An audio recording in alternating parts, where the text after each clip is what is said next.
Yo, what is going on YouTube? It is Dubpace here, and I am super excited to be bringing to you a beginner's guide to Fury Prot tanking in Classic WoW. I've recently been receiving a lot of questions after publishing my first two tanking guides, so this video will serve as a comprehensive overview over everything that you need to know to start tanking as a Fury Prot warrior.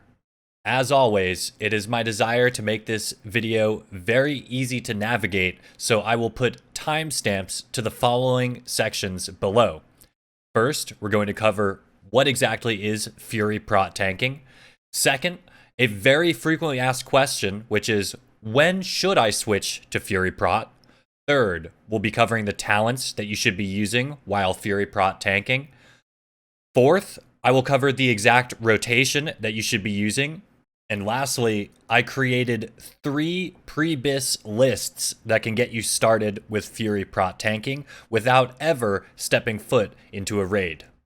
In the interest of the beginner's guide, I'm going to kick things off by first defining what exactly is Fury Prot tanking.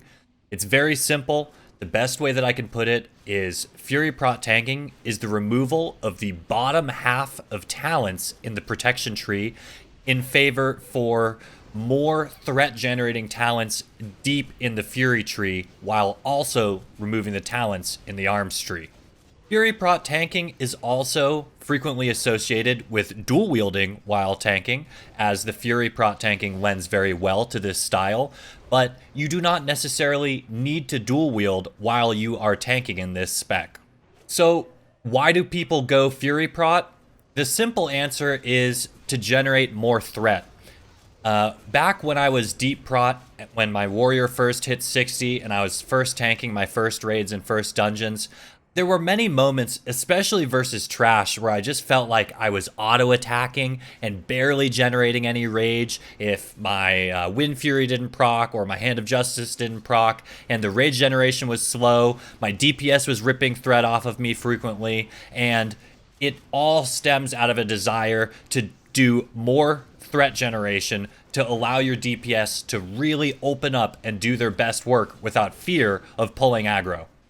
I also want to mention very quickly that there's a super common misconception that Fury Prot tanking makes you squishier or easier for you to die.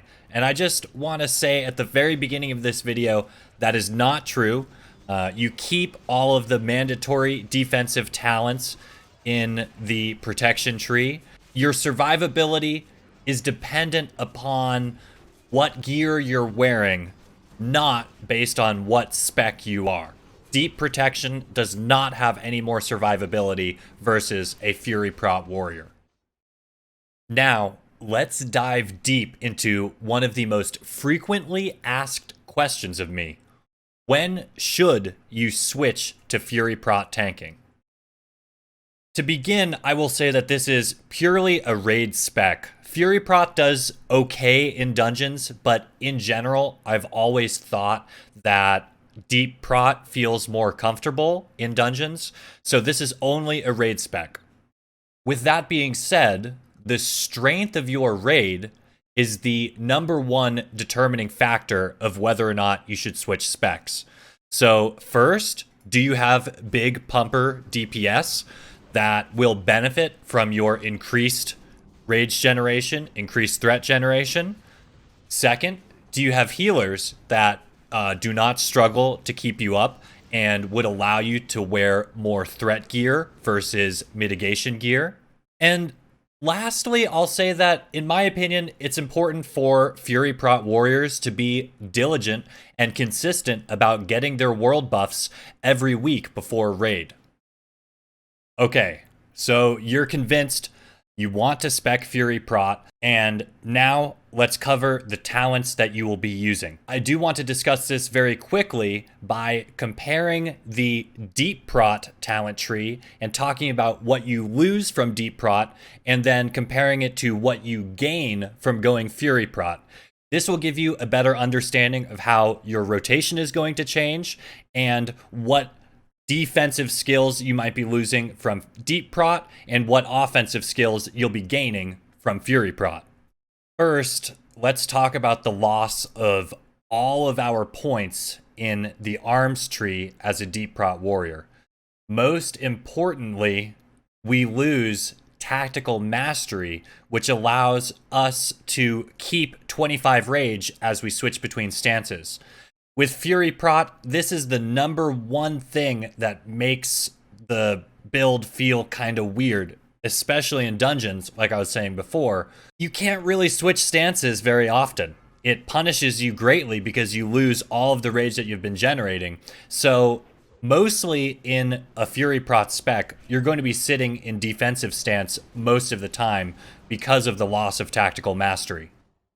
All right, now let's switch our focus to the protection tree. Since we are losing the bottom half of the protection tree when you're switching from Deep Prot, this is where people seem to get confused and think that because we're losing the bottom half of the protection tree, somehow we're squishier or easier to kill or less tanky. So let's take a really close look at what exactly are we losing. In terms of survivability talents, the only thing that I can see is the improved shield wall, which some people don't even take this talent in the first place, and once you start tanking at a higher level against big pumper DPS, you don't even use shield wall at all. You use that cooldown for recklessness on big pumper fights to allow your DPS to really open up.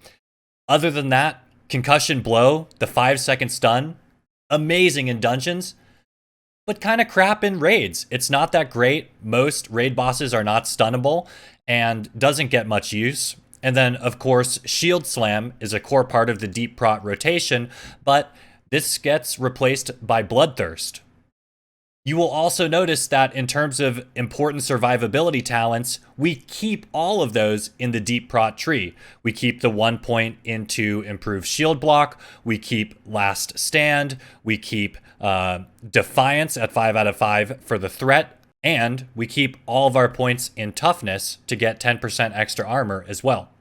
Okay, so I just pulled up my favorite Fury Prot spec. This is 03219 and heavily favors dual wield Fury Prot tanking. And I just want to quickly address what exactly are we gaining by removing those protection points, removing those points in arms, and going deep into the Fury tree? What are the key talents? Why is it so worth it to go this spec?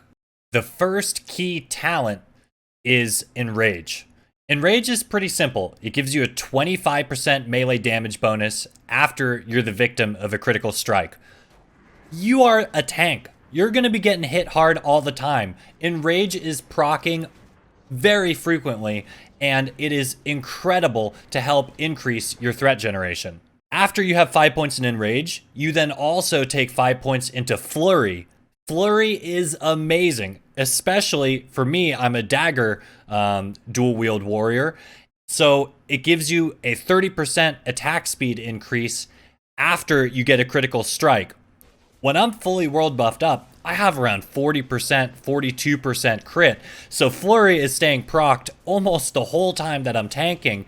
And with daggers, plus Wind Fury, plus Hand of Justice, it's like machine gun warrior. The rage generation is incredible, and sometimes you can't even dump your rage fast enough because of the way that Flurry works. In addition to Enrage and Flurry, which are wonderful just standalone, you also gain access to an incredible, powerful 3-minute cooldown called Death Wish. Death Wish, it decreases your armor by 25%, but it increases your physical damage by 20%, which in my head immediately saying more damage, more threat.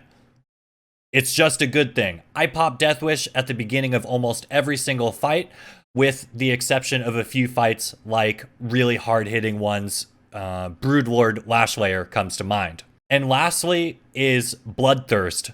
Bloodthirst is the replacement spell for Shield Slam in your rotation, and it scales wonderfully with your attack power. So the more attack power that you get, the harder your Bloodthirst hits, and it just scales with your gear in an incredible way. All right, Now you know what your talent spec should be. So let's jump really into the nitty gritty here. Let's talk about your rotation. First, we're going to be covering the single target rotation that you'll be using. And I want to first talk about what should you do before the pull. Remember, you have lost tactical mastery, so the good old days of charging in becomes limited use, because if you charge, generate rage, and switch to defensive stance, you lose all of the rage that you just gained from charging. So frequently, when I'm pulling a single target boss, I will first pop Berserker Rage about 1 second before I'm in aggro radius of the boss, and then immediately switch into defensive stance. It is also at this time that you should pop your Greater Stone Shield potion, which gives you 2,000 extra armor, which should make up for the loss of using a shield if you are dual wielding. This is also a nice time if you are on a pumper fight to pop Recklessness, your 30-minute cooldown. This will allow you to surge ahead in threat right at the very beginning of the fight. You use Recklessness, you do take increased damage, so make sure to communicate with your healers and warn them in Discord. And then usually as soon as Recklessness is over, that's when I will time another big offensive cooldown like Death Wish. One very last thing to mention before you pull, it is common practice for all of the warriors to build up rage on a previous trash pack or previous trash mob before you pull, and this just requires coordination with your raid. This is very, very well worth doing, and don't forget that even if your healers need to drink after the trash pack, you can keep your rage still topped off by using Blood Rage. I've found that using it around 75 rage when the rage starts dropping down will keep it near 100 long enough for me to sustain 100 rage into the pull on a boss. Once you are actually into the boss fight, your single target rotation is relatively simple and similar to Deep Prot. The priority is, first, you want to make sure that you're using Bloodthirst on cooldown. Next, if Revenge is active, you want to be sure to be using Revenge on cooldown. Third, if Bloodthirst and Revenge are on cooldown and you are not in danger of hitting the rage cap of 100 and you don't need to dump rage, you will throw in a Sunder Armor, even if 5 Sunder Armors are already up on your target. And lastly, if you are feeling like you are reaching the rage cap of 100 and you're not going to be able to dump rage fast enough, you start queuing up Heroic Strike during that time. Keep in mind, this entire rotation is all with you sitting in defensive stance. The thing is, defensive stance gives such a huge threat modifier, especially with the Defiance talent compared to the other stances. When you're in battle stance, you're getting a 0.8 threat modifier, meaning that it's actually reducing your threat by 20%. If you're in Berserker stance, you have that same threat modifier. But in defensive stance, your threat modifier is 1.3. And then with Defiance on top of that, your threat modifier while in defensive stance is actually 1.495. And this was confirmed by some serious number crunchers in the Fight Club. Next, I'm going to quickly talk about how your rotation changes when there are multiple targets that you're trying to tank at the same time. Typically, I start by charging if it's safe to do so. With the rage that I get from charging, I will use Thunderclap to get a little bit of AoE threat and reduce the damage of multiple mobs that are attacking you at the same time. At the same time, I will also do a demoralizing shout, and then I will switch to Berserker stance very quickly via using a macro and cast Berserker Rage, and then finally end up home toward defensive stance at the end of all of that and resume the normal rotation. The only difference between the single target rotation and the multi-target rotation in defensive stance is that when you have excess rage that you need to dump, it's better to use Cleave rather than Heroic Strike. The last, but certainly not least most important part of your rotation as a Fury Prot warrior is the ability to smoothly and comfortably switch between using dual wield and putting on a shield. Displayed here on the screen now are the two macros that I use to put on a shield and immediately go into defensive stance and cast shield block. I consider this my oh shit button, and I spam this when I drop below about 30% life during a fight or during times when I know I'm going to be taking increased damage. The other macro is just a simple macro that puts your offhand back on without changing your stance. The difference between a good and great Fury Prot warrior is often when you decide to put on your shield and having the game sense and game knowledge to know when you're going to need to put your shield on. Do not ignore this section. This is absolutely mandatory to set up. At this point in the video, you know which talents you should be using. You know what your rotation is. So the last piece of the puzzle is, what should you be wearing? I also took the liberty of creating 3 pre-bis lists that you can get without ever touching a 40-man raid. One quick disclaimer right here, guys. I created these lists. I did not simulate or do any sort of number crunching to create these lists. I just picked really solid items that I would personally like to use and that I thought were viable to get and that anybody could get these items. One quick aside, I can already see people asking in the comments section, so I'm just going to say in the video, I did put a link to all 3 of these pre-bis sets into the description below. The first set that I will be putting on the screen here, this is a purely dungeon, quest, and crafted set. So you don't ever need to go into a raid ever. You could get this entire set purely through 5-man dungeons and crafting. 2 really important items that I want to talk about. You might be wondering, should I really get the Lionheart helm? I know for many of you, 1,000 gold plus investment is a lot. And I will say, you will not replace Lionheart helm until you get the Helm of Endless Rage in BWL. So if you think that you will be tanking BWL and you have loot priority to get that helmet quickly, you can skip the Lionheart helm. You'll need to find the hit elsewhere, but I thought I would just mention that right up front. And then the second thing is, I know a lot of people will be questioning whether or not to get Savage Gladiator Chain. I included this on all of my pre-bis lists because this is an incredible item. It is the bis item for Fury Prot tanks. It's the bis item for Fury warriors. And if you can get your hands on it, you should. It's very farmable. I'm a hypocrite because I still don't have it on my main character, but I'm putting it on the list because you should put in your mind that you want to get this item. I'm making this video in phase 4, so I also want to share with you 2 different Zul'Gurub pre-bis lists as well, since it's very easy to get into ZG and it's almost more of a dungeon than a raid. Now I will be displaying on the screen both of the Zul'Gurub pre-bis lists that I created. And the primary difference between these 2 lists is one of them assumes that you got super lucky and managed to get both of the War Blades from ZG, and the other one assumes that you would be using any other 2 weapons.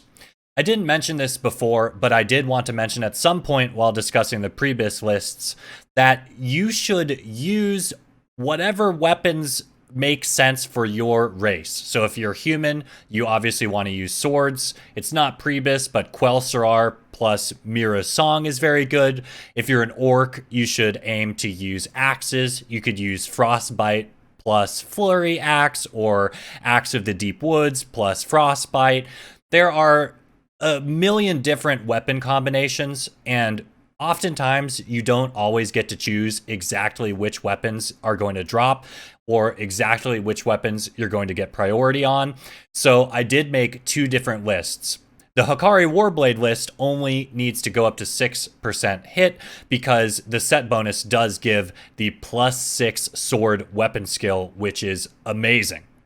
Hopefully, these pre-bis lists give you somewhat of a baseline idea of the minimum level that your gear should be before you switch to Fury Prot tanking. As always, this is very variable. Please don't take this as gospel. It is not simulated or confirmed or anything like that. This is just my personal opinion, and I think that you'll find it's fairly accurate. And that about does it for this video. Now you know when to spec Fury Prot. You know which talent points to use. You know which rotation to use. And you know a minimum baseline gear level before you get started. So that should be more than enough to get you up and running. There is so much more to this. It's a very advanced topic, Fury Prot tanking. So if you have any questions, please don't hesitate to stop by my stream to ask me. Hit me up in the comments below, or of course through any of my social media, which is listed in the description. If you have any ideas for new videos that you want me to cover, let me know. And I'm looking forward to seeing you next time. Thanks so much, guys.